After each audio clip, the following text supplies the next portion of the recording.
Guys. ಹಾ, ಎಲ್ಲರಿಗೂ ನಮಸ್ಕಾರ. ಈಗ ಕರೆಂಟ್ ಎಲೆಕ್ಟ್ರಿಸಿಟಿನ ನೋಡ್ತಾ ಹೋಗೋಣ. ಕ್ಲಾಸ್ 10th ನ ಕರೆಂಟ್ ಎಲೆಕ್ಟ್ರಿಸಿಟಿ ಅಥವಾ ಬರೀ ಎಲೆಕ್ಟ್ರಿಸಿಟಿ ಅಂತಾನೂ ಕರಿತೀವಿ.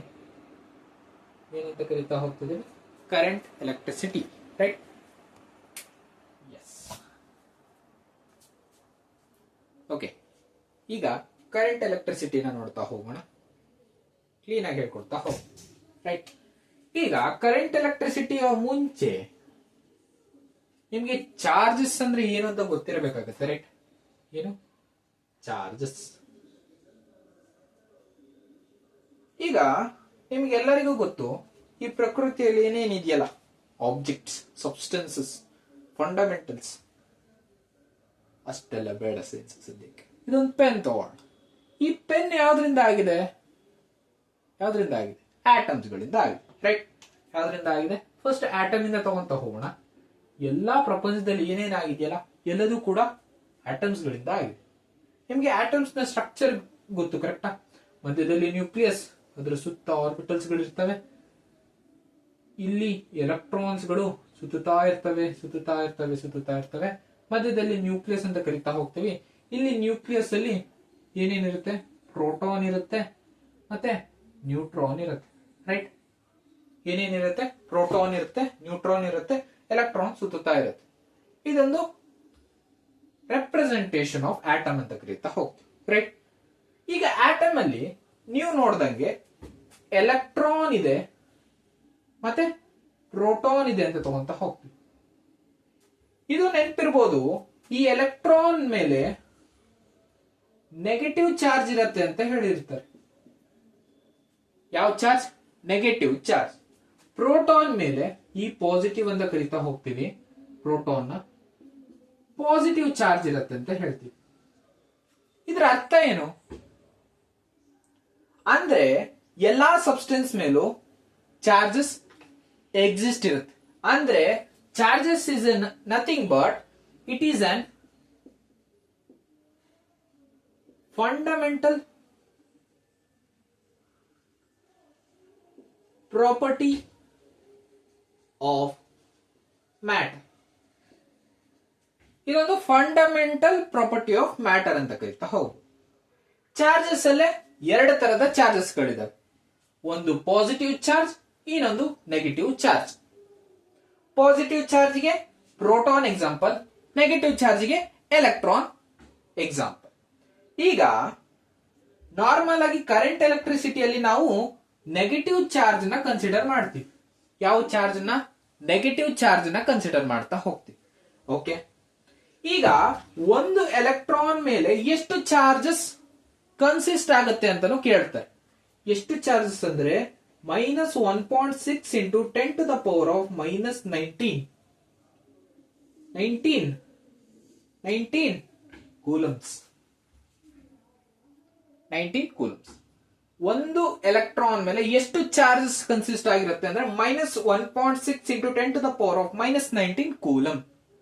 ಇದರಿಂದ ಇನ್ನೊಂದು ನೋಡಕ್ ಸಿಕ್ತು, ನಾವು ಚಾರ್ಜಸ್ ನ ಯಾವ್ದ್ರಲ್ಲಿ ಮೆಜರ್ ಮಾಡ್ತಾ ಹೋಗ್ತಿದೀವಿ? ಕೂಲಮ್. ಏನಂತ ಕರಿತೀವಿ ಇದನ್ನ? Coulomb. The SI unit of charge is coulomb. ಗೊತ್ತಾಯ್ತಾ? ಚಾರ್ಜ್ ಬಗ್ಗೆ ಎಲ್ಲ ಇಂಟ್ರಡಕ್ಷನ್ ಆಯ್ತಾ? ಏನು ಚಾರ್ಜಸ್ ಅಂದ್ರೆ? It is an fundamental property of N matter. ಅಂದ್ರೆ ಚಾರ್ಜಸ್ ಪ್ರತಿಯೊಂದು ಮ್ಯಾಟರ್ ನಲ್ಲೂ ಇರುತ್ತೆ ಅಂತ ಗೊತ್ತಾಯ್ತು. ಅದಾದ್ಮೇಲೆ ಆಟಮ್ ನ ಕನ್ಸಿಡರೇಷನ್ ನ ನೋಡಿದ್ವಿ. ಒಟ್ಟು ಎರಡು ತರದ ಚಾರ್ಜಸ್ ಗಳನ್ನ ನೋಡ್ತಾ ಹೋದ್ವಿ. ಒಂದನ್ನ ಪಾಸಿಟಿವ್ ಚಾರ್ಜ್ ಅಂತ ಕರಿತಾ ಹೋದ್ರೆ, ಇನ್ನೊಂದನ್ನ ನೆಗೆಟಿವ್ ಚಾರ್ಜಸ್ ಅಂತ ತಗೊಂತಾ ಹೋದ್ವಿ. ಅದಾದ್ಮೇಲೆ ಒಂದು ಎಲೆಕ್ಟ್ರಾನ್ ಮೇಲೆ ಎಷ್ಟು ಚಾರ್ಜಸ್ ಇರುತ್ತೆ ಅಂತ ನೋಡ್ತಾ ಹೋದಾಗ -1.6 into 10 to the power of -19 coulomb. SI unit of charge coulombs ಅಂತ ತಗೊಂತ ಹೋದು. ಈಗ some of the properties of charges ನ ನೋಡ್ತಾ ಹೋಗೋಣ. Some of the properties of charges ನ ನೋಡ್ತಾ ಹೋಗ್ತೀವಿ. ಏನು ಪ್ರಾಪರ್ಟೀಸ್ ಆಫ್ ಚಾರ್ಜಸ್ ಅಂತ ನೋಡ್ತಾ ಹೋದಾಗ, ಪ್ರಾಪರ್ಟೀಸ್ ಆಫ್ ಚಾರ್ಜಸ್ ನ ನೋಡ್ತಾ ಹೋಗೋಣ. First property, they are additive ಅಂತ ಕರಿತಾ ಹೋಗ್ತೀವಿ. Additive in nature. ರೈಟ್. ಅದಾದ್ಮೇಲೆ ಕನ್ಸರ್ವೇಷನ್ ಆಫ್ ಚಾರ್ಜಸ್.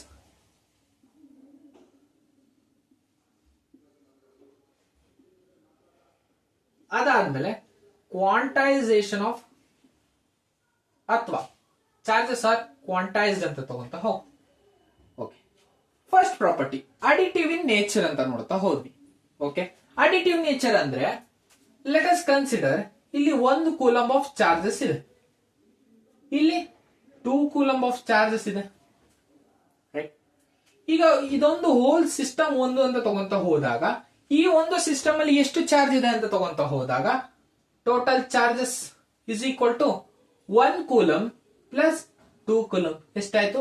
3 ಕೂಲಂಬ್. ಅಂದ್ರೆ ಚಾರ್ಜಸ್ ನ ನಾವು ನಾರ್ಮಲ್ ಅಡಿಷನ್ ಆಗಿ ಮಾಡಬಹುದು ಅಂತ. ಓಕೆನಾ? ನೆಕ್ಸ್ಟ್ ಕನ್ಸರ್ವೇಷನ್ ಆಫ್ ಚಾರ್ಜಸ್ ನ ಪ್ರಾಪರ್ಟಿ ನೋಡ್ತಾ ಹೋಗೋಣ. ಕನ್ಸರ್ವೇಷನ್ ಆಫ್ ಚಾರ್ಜಸ್ ಅಂದ್ರೆ ಏನು? ನಾವು ಚಾರ್ಜಸ್ ನ ಕ್ರಿಯೇಟ್ ಕೂಡ ಮಾಡಕ್ಕಾಗಲ್ಲ, ಡಿಸ್ಟ್ರಾಯ್ ಕೂಡ ಮಾಡಕ್ಕಾಗಲ್ಲ. ಅಂದ್ರೆ charges can neither be created nor be destroyed. ಓಕೆನಾ? ಇದು ಮ್ಯಾಟರ್ ಆಲ್ರೆಡಿ ಎಕ್ಸಿಸ್ಟ್ ಆಗಿದೆ, ಅದನ್ನ ಕ್ರಿಯೇಟ್ ಕೂಡ ಮಾಡಕ್ಕಾಗಲ್ಲ, ಡಿಸ್ಟ್ರಾಯ್ ಕೂಡ ಮಾಡಕ್ಕಾಗಲ್ಲ. ಓಕೆನಾ? ಅದಾದ್ಮೇಲೆ ಕ್ವಾಂಟೈಸೇಷನ್ ಆಫ್ ಚಾರ್ಜಸ್ ನ ನೋಡ್ತಾ ಹೋಗೋಣ. Third property quantisation of charges ಏನ್ ಹೇಳ್ತಾ ಹೋಗುತ್ತೆ, ಇದಕ್ಕೆ ಒಂದು ಫಾರ್ಮುಲಾ ಇದೆ, ಅದನ್ನ ನೋಡ್ಕೊಂತ ಹೋಗಿ. Q is equal to N into E. Q is equal to N into E. Q ಅಂದ್ರೆ ಚಾರ್ಜ್, N ಅಂದ್ರೆ ಇಂಟಿಗ್ರಲ್ ನಂಬರ್,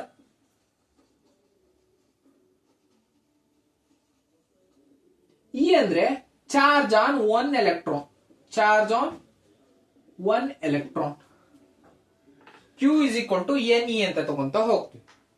ಈಗ Q ಅಂದ್ರೆ ಚಾರ್ಜ್ ಅಂದ್ರೆ, N ಅಂದ್ರೆ ಇಂಟಿಗ್ರಲ್ ನಂಬರೇ ಆಗಿರ್ಬೇಕು, E ಅಂದ್ರೆ charge on 1 electron. Charge on 1 electron ಏನಂದಿದ್ದೆ? -1.6 into 10 to the power of -19. Right? Coulombs. Right? ಇದೇನ್ ಹೇಳ್ತಾ ಹೋಗ್ತಿದೆ ಅಂದ್ರೆ, ಈಗ ಒಂದು ಚಾರ್ಜ್ ಎಕ್ಸಿಸ್ಟ್ ಆಗ್ತಿದೆ ಅಂದ್ರೆ ಒಂದು ಎಲೆಕ್ಟ್ರಾನ್ ಮೇಲಿರುವ ಚಾರ್ಜ್ ನ ಇಂಟಿಗ್ರಲ್ ನಂಬರ್ ನಲ್ಲಿ ಫಾರ್ಮೇಶನ್ ಆಗಿರುತ್ತೆ. ಓಕೆನಾ? ಹೇಗೆ ಅಂತ ತಗೊಂತ ಹೋದಾಗ, ಅಂದ್ರೆ ನಾವು ಯಾವಾಗ N is equal to Q divided by E ಮಾಡ್ತೀವಲ್ಲ, ಆವಾಗ ನಮಗೆ ಇಂಟೀಜರ್ ವ್ಯಾಲ್ಯೂಗಳೇ ಬರಬೇಕಾಗುತ್ತೆ. ಏನ್ ವ್ಯಾಲ್ಯೂಸ್? ಇಂಟೀಜರ್ಸ್ ನಂಬರೇ ಬಂದಿರಬೇಕಾಗುತ್ತೆ. ಆ ಪ್ರಾಪರ್ಟಿನ ಕ್ವಾಂಟೈಸೇಷನ್ ಆಫ್ ಚಾರ್ಜಸ್ ಎಕ್ಸ್ಪ್ಲೇನ್ ಮಾಡ್ತಾ ಹೋಗುತ್ತೆ. ಪ್ರಾಪರ್ಟೀಸ್ ಆಫ್ ಚಾರ್ಜಸ್ ಗೊತ್ತಾಯ್ತಾ? ಓಕೆ, ಈಗ ಸುಮ್ಮನೆ ರಿವೈಸ್ ಮಾಡ್ತಾ ಹೋಗ್ತೀನಿ. ಏನ್ ಕಲಿತಾ ಹೋದ್ವಿ? ಈಗ ಪ್ರಕೃತಿಯಲ್ಲಿ ಚಾರ್ಜಸ್ ಅಂದ್ರೆ ಏನು ಅಂತ ನೋಡ್ತಾ ಹೋದ್ವಿ. It is a fundamental property of an matter ಅಂತ ತಗೊಂತ ಹೋದ್ವಿ. 2 ತರದ ಚಾರ್ಜಸ್ ಗಳಿದಾವೆ, ಒಂದು ಪಾಸಿಟಿವ್ ಚಾರ್ಜ್, ಇನ್ನೊಂದು ನೆಗೆಟಿವ್ ಚಾರ್ಜ್. ಅದಾದ್ಮೇಲೆ ಒಂದು ಎಲೆಕ್ಟ್ರಾನ್ ಮೇಲೆ ಎಷ್ಟು ಚಾರ್ಜಸ್ ಇದೆ ಅಂತ ತಗೊಂತ ಹೋದಾಗ -1.6 into 10 to the power of -19 coulomb ಅಂತ ತಗೊಂತ ಹೋದ್ವಿ. ಕೂಲಮ್ಸ್ ಅಂದ್ರೆ ಏನು? SI ಯೂನಿಟ್ ಆಫ್ ಚಾರ್ಜಸ್ ಅಂತ ತಗೊಂತ ಹೋದ್ವಿ. ರೈಟ್? ಅದಾದ್ಮೇಲೆ ಪ್ರಾಪರ್ಟೀಸ್ ಆಫ್ ಚಾರ್ಜಸ್ ನ ನೋಡ್ತಾ ಹೋದಾಗ they are additive in nature, conservation of charges, ಅದಾದ್ಮೇಲೆ ಚಾರ್ಜಸ್ ಆರ್ ಕ್ವಾಂಟೈಸ್ಡ್ ಅಂತ ತಗೊಂತ ಹೋಗ್ತೀವಿ. ಇಲ್ಲಿ ಇಂಪಾರ್ಟೆಂಟ್ ಅಂದ್ರೆ ಕ್ವಾಂಟೈಸ್ಡ್ formula ಗೊತ್ತಿರಬೇಕಾಗುತ್ತೆ. Q is equal to N into E. ಓಕೆನಾ? ಇಲ್ಲಿ ತನಕ ಗೊತ್ತಾಯ್ತಾ? ಓಕೆ. ದೇವ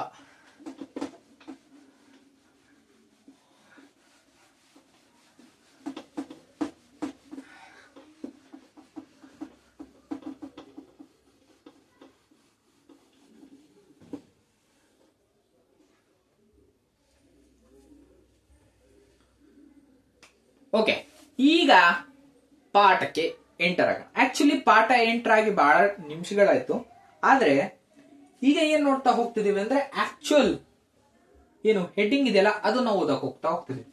ಇದನ್ನ ಎಲೆಕ್ಟ್ರಿಸಿಟಿ ಅಂತಾನೂ ಕರೀತಾರೆ, ಅಥವಾ ಕರೆಂಟ್ ಅಂತಾನೂ ಕರೀತಾ ಹೋಗ್ತಾರೆ, ಅಥವಾ ಕರೆಂಟ್ ಎಲೆಕ್ಟ್ರಿಸಿಟಿ ಅಂತಾನೂ ಕರಿತೀವಿ. ಈ ಕರೆಂಟ್ ಎಲೆಕ್ಟ್ರಿಸಿಟಿ ಅಂದ್ರೆ ಏನು ಅಂತ ನೋಡ್ತಾ ಹೋಗ್ತೀವಿ. ಈಗ ಕರೆಂಟ್ ಎಲೆಕ್ಟ್ರಿಸಿಟಿನ ಅರ್ಥ ಮಾಡ್ಕೊಳ್ಳಕ್ಕೆ ಒಂದು ಕಂಡಕ್ಟರ್ ಅಥವಾ ಒಂದು ವೈರ್ ನ ಕನ್ಸಿಡರ್ ಮಾಡ್ತಾ ಹೋಗ್ತೀವಿ. ಏನಿದು? ವೈರ್. ಇಲ್ಲಿ ವೈರ್ ಇಲ್ಲ, ಎಲ್ಲಿದ್ರೆ ಅದರಲ್ಲಿ ಹೇಳ್ಕೊಡ್ತಾ ಹೋಗ್ತಿದ್ದೆ. ಓಕೆ, ಈಗ ವೈರ್ ನ ಕನ್ಸಿಡರ್ ಮಾಡ್ತಾ ಹೋಗ್ತೀವಿ. ಈ ವೈಯರ್ ಅಂದ್ರೆ ಯಾವ್ದ್ರಿಂದ? ನಾನೇನ್ ಹೇಳಿದೆ, ಚಾರ್ಜ್ ಇದೆ ಫಂಡಮೆಂಟಲ್ ಪ್ರಾಪರ್ಟಿ ಅಂತ ಕರಿತಾ ಹೋದೆ. ಅಂದ್ರೆ ಚಾರ್ಜಸ್ ಎಲ್ಲಾ ಕಡೆ ಎಕ್ಸಿಸ್ಟ್ ಆಗಿದೆ ಪ್ರಪಂಚದಲ್ಲಿ. ಏನೇ ಈಗ ವೈಯರ್ ತಗೊಂಡ್ರು ಅದ್ರೊಳಗೂ ಚಾರ್ಜಸ್ ಇರುತ್ತೆ ಅಂತ ತಗೊಂತ ಹೋಗ್ತೀವಿ. ಯಾವಾಗ ಈ ವೈಯರು ಒಂದು ಬ್ಯಾಟ್ರಿಗೆ ಕನೆಕ್ಟ್ ಮಾಡ್ತೀವೋ, ಏನಂದ್ರೆ ಒಂದು ಬ್ಯಾಟ್ರಿಗೆ ಕನೆಕ್ಟ್ ಮಾಡ್ತೀವೋ, ಇಲ್ಲಿರುವ ಎಲೆಕ್ಟ್ರಾನ್ಸ್ ಏನು ಎಲೆಕ್ಟ್ರಾನ್ಸ್ ಅಥವಾ ಚಾರ್ಜಸ್ ಅಂತ ತಗೊಂತ ಹೋಗೋಣ. ಎಲೆಕ್ಟ್ರಾನ್ಸ್ ಬೇಡ, ಚಾರ್ಜಸ್ ಅಂತ ತಗೊಂತ ಹೋಗೋಣ. ಇಲ್ಲಿ ಚಾರ್ಜಸ್ ಗಳಿರ್ತವೆ, ಕರೆಕ್ಟಾ? ಯಾವಾಗ ಒಂದು ಕಂಡಕ್ಟರ್ ಒಂದು ಬ್ಯಾಟ್ರಿಗೆ ಕನೆಕ್ಟ್ ಮಾಡ್ತೀವೋ ಆವಾಗ ಈ ಚಾರ್ಜಸ್ ಗಳು ಮೂವ್ ಆಗಕ್ಕೆ ಸ್ಟಾರ್ಟ್ ಆಗ್ತಾ ಹೋಗುತ್ತೆ. ಏನಾಗುತ್ತೆ? ಚಾರ್ಜಸ್ ಗಳು ಮೂವ್ ಆಗಕ್ಕೆ ಸ್ಟಾರ್ಟ್ ಆಗುತ್ತೆ. ಓಕೆನಾ? ಮೂವ್ ಆಗಕ್ಕೆ ಸ್ಟಾರ್ಟ್ ಆಗುತ್ತೆ. ಈಗ ಮೂವ್ ಆಗ್ತಾ ಹೋಯ್ತು, ಈ ಚಾರ್ಜಸ್ ಮೂವ್ ಆಯ್ತು, ಈ ಚಾರ್ಜ್ ಕೂಡ ಮೂವ್ ಆಯ್ತು, ಮೂವ್ ಆಯ್ತು. ಓಕೆ, ಮೂವ್ ಆಗ್ತಿದೆ. ಮುಂದೆ ಏನು? ಈಗ ಕರೆಂಟಿಗೆ ಫಾರ್ಮುಲಾ ಕೊಡ್ತಾ ಹೋಗ್ತಾರೆ. What is current our electricity ಅಂದ್ರೆ Q divided by T. I is equal to Q divided by T. ಈಗ ಏನಂದ್ರೆ ಚಾರ್ಜಸ್ ಗಳು ಮೂವ್ ಆಗತ್ತೆ ಅಂತ ಹೇಳಿದೆ. ಈಗ ಕರೆಂಟ್ ಎಲೆಕ್ಟ್ರಿಸಿಟಿ ಅಂದ್ರೆ rate of flow of charges per unit time ಅಂತ ತಗೊಂತ ಹೋಗ್ತೀವಿ. ಅಂದ್ರೆ ಲೆಟ್ ಅಸ್ ಕನ್ಸಿಡರ್ ಏರಿಯಾ ಬೇಡ, ಈ ಕಂಪ್ಲೀಟ್ ಕಂಡಕ್ಟರ್ ಅಂತ ತಗೊಂತ ಹೋಗೋಣ. ಈಗ ಚಾರ್ಜಸ್ ಪ್ರತಿ 1 ಸೆಕೆಂಡಿಗೆ ಎಷ್ಟು ನಂಬರ್ ಆಫ್ ಚಾರ್ಜಸ್ ಮೂವ್ ಆಗತ್ತಲ್ಲ ಅದನ್ನ ಕರೆಂಟ್ ಎಲೆಕ್ಟ್ರಿಸಿಟಿ ಅಂತ ತಗೊಂತ ಹೋಗ್ತೀವಿ. ನಿಮಗೆ ಅರ್ಥ ಆಗಿಲ್ಲ ಅಂದ್ರೆ ಈಗ ಒಂದು ಡೋರ್ ಅಂತ ತಗೊಂತ ಹೋಗೋಣ. ಇಲ್ಲಿ ಮನುಷ್ಯರಿದ್ದಾರೆ, ಒಬ್ಬ ಪರ್ಸನ್ ಇದ್ದಾನೆ, 2 ಪರ್ಸನ್ ಇದ್ದಾನೆ, 3 ಪರ್ಸನ್ ಇದ್ದಾನೆ. ಈಗ ಟೈಮರ್ನ ಆನ್ ಮಾಡಿದೆ. ಈಗ ಈ ಡೋರ್ನ ಥ್ರೂ ಎಷ್ಟು ನಂಬರ್ ಆಫ್ ಪರ್ಸನ್ಸ್ ಒಂದು ಡೋರ್ನ ದಾಟ್ತಾರೋ ಎಷ್ಟು ಸೆಕೆಂಡ್ ನಲ್ಲಿ ಅದನ್ನ ಕರೆಂಟ್ ಅಂತ ಕನ್ಸಿಡರ್ ಮಾಡಬಹುದು. ಅದೇ ತರನೇ ಈ ಕಂಡಕ್ಟರ್ ನಲ್ಲಿ ಎಷ್ಟು ನಂಬರ್ ಆಫ್ ಚಾರ್ಜಸ್ ಪ್ರತಿ ಸೆಕೆಂಡ್ ಅಲ್ಲಿ ಮೂವ್ ಆಗುತ್ತೋ ಅದನ್ನ ಕರೆಂಟ್ ಅಂತ ತಗೊಂತ ಹೋಗ್ತೀವಿ. ಅದಕ್ಕೆ formula I is equal to Q divided by T. ಇದಕ್ಕೆ SI ಯೂನಿಟ್ ಏನು ಅಂದ್ರೆ ಆಂಪಿಯರ್. ಏನು? ಆಂಪಿಯರ್. ಓಕೆನಾ? ಕರೆಂಟ್ ಅಂದ್ರೆ ಏನು ಅಂತ ಗೊತ್ತಾಯ್ತಾ? ಇನ್ನೊಂದ್ಸಲ ಹೇಳ್ತೀನಿ ನೋಡಿ. ಒಂದು ಕಂಡಕ್ಟರ್ ನ ಕನ್ಸಿಡರ್ ಮಾಡಿದೆ. ಈ ಕಂಡಕ್ಟರ್ಗೆ ಬ್ಯಾಟ್ರಿನ ಕನೆಕ್ಟ್ ಮಾಡಿದೆ. ಯಾವಾಗ ಒಂದು ಕಂಡಕ್ಟರ್ಗೆ ಬ್ಯಾಟ್ರಿ ಕನೆಕ್ಟ್ ಮಾಡ್ತೀವೋ ಆಗ ಎಲೆಕ್ಟ್ರಾನ್ಸ್ ಗಳು ಮೂವ್ ಆಗಕ್ಕೆ ಸ್ಟಾರ್ಟ್ ಆಗುತ್ತೆ. ಮಾಡುತ್ತೆ. ಈಗ ಕರೆಂಟ್ ಅಂದ್ರೆ ಏನು ಅಂದ್ರೆ ನಂಬರ್ ಆಫ್ ಚಾರ್ಜಸ್ ಅಥವಾ the rate of flow of charges per unit time is called current ಅಂತ ತಗೊಂತ ಹೋಗ್ತೀವಿ. ಅಂದ್ರೆ ಎಷ್ಟು number of charges per unit time move ಆಗುತ್ತಲ್ವಾ ಆ ಕಂಡಕ್ಟರ್ ನಲ್ಲಿ ಅದನ್ನ ಕರೆಂಟ್ ಅಂತ ತಗೊಂತ ಹೋಗ್ತೀವಿ. ಓಕೆನಾ? ಡೆಫಿನಿಷನ್ ಬರೆಯೋಣ. The rate of flow of charges per unit time is called current. ಇದರ SI ಯೂನಿಟ್ ಏನು? ಆಂಪಿಯರ್. ಕರೆಂಟ್ ನ ಡೆಫಿನೇಷನ್ ಗೊತ್ತಾಯ್ತಾ?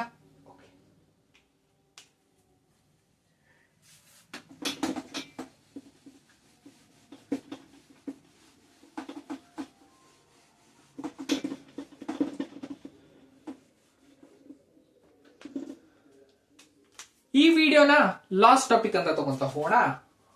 That is potential difference.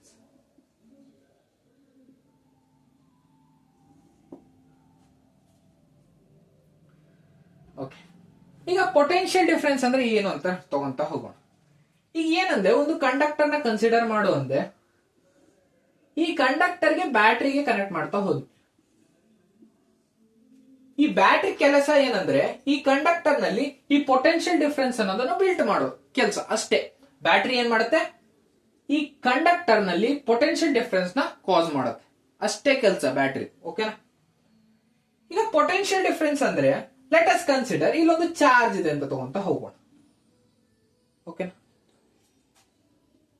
Conductor ಅಂದ್ರೆ ಚಾರ್ಜಸ್ ಗಳು ಇರ್ತವೆ. Let us consider one charge. ಈ ಒಂದು ಚಾರ್ಜ್ ಇಲ್ಲಿಂದ ಇಲ್ಲಿ ಪಾಯಿಂಟ್ ಎ ಅಂತ ತಗೊಂತ ಹೋಗ್ತೇನೆ, ಇಲ್ಲಿ ಪಾಯಿಂಟ್ ಬಿ ಅಂತ ತಗೊಂತ ಹೋಗ್ತೇನೆ. ಪಾಯಿಂಟ್ ಎ ಇಂದ ಪಾಯಿಂಟ್ ಬಿ ಗೆ ಬರಕ್ಕೆ ಈ ಚಾರ್ಜ್ ಎಷ್ಟು ಕೆಲಸ ಮಾಡಿರತ್ತಲ್ಲ. ಈಗ ಲೆಟಸ್ ಕನ್ಸಿಡರ್ ಒಬ್ಬ ಪರ್ಸನ್ ಇದ್ದಾನೆ, ಅವನು ಎ ಪಾಯಿಂಟ್ ಅಲ್ಲಿ ಇದ್ದಾನೆ. ಪಾಯಿಂಟ್ ಬಿ ಗೆ ಬರಕ್ಕೆ ಒಂದ್ ಸ್ವಲ್ಪ ಕೆಲಸ ಮಾಡಬೇಕು, ಕರೆಕ್ಟಾ? ಇಲ್ಲಿಂದ ಇಲ್ಲಿ ಬರಕ್ಕೆ ಸ್ವಲ್ಪ ಕೆಲಸ ಮಾಡ್ಬೇಕು, ಕರೆಕ್ಟಾ? ಕರೆಕ್ಟ್ ಏನ್ರಿ?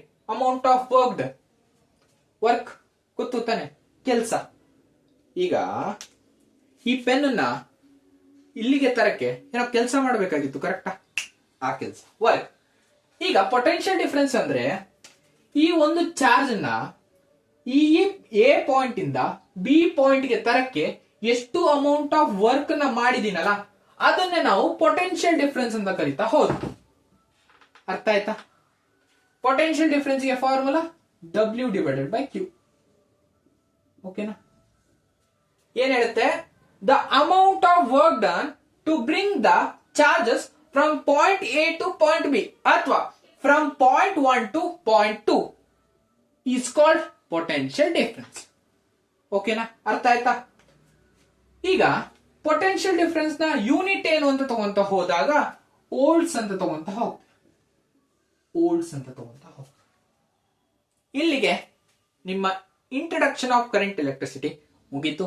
ಅರ್ಥ ಆಯ್ತು ಅಂದ್ರೆ ಸಬ್ಸ್ಕ್ರೈಬ್ ಮಾಡಿ. Thank you.